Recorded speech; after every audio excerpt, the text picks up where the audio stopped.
I recently started reading Goodnight Punpun after being lent the whole series a while back. I finished volume 2 the other day, and Jesus, that book had me tearing up on the train ride back home.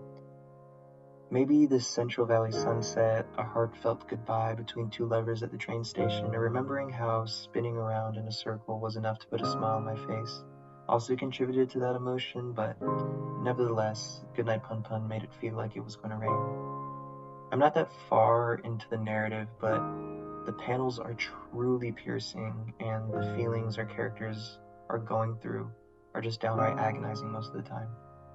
It can be hard to read at points, but I think that is just a testament to how unapologetically human this storytelling is.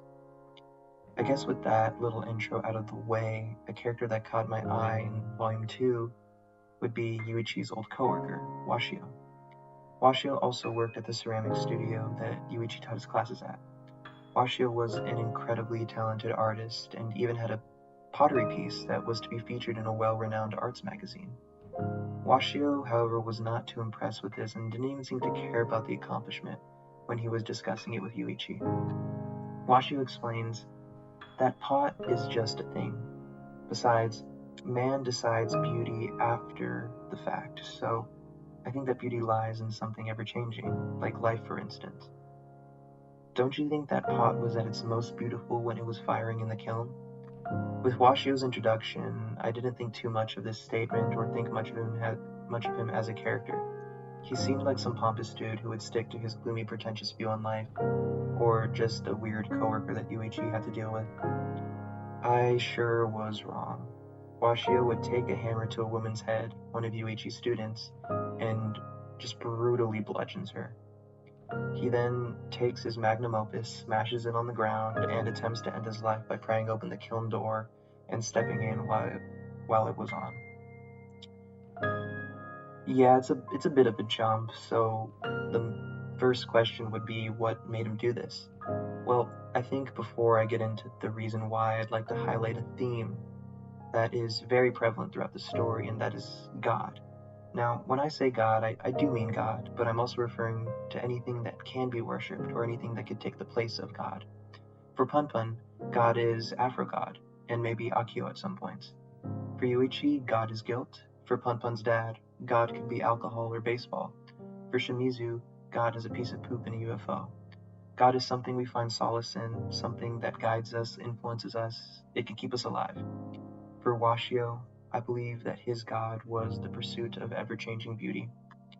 That brings me to why he tried to kill the woman, and the reason was ever-changing beauty, or love. You see, Washio was persuaded into killing this lady by a girl named Yagi. The woman was Yagi's mother. Yagi's mother had been abusive to her, and she had been trying to find a way out. She tried with Yuichi, but when that fell through, Washio was next in line.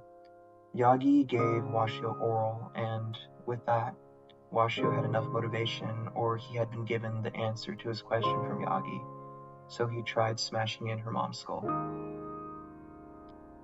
What was the answer? Well, once again, it was love.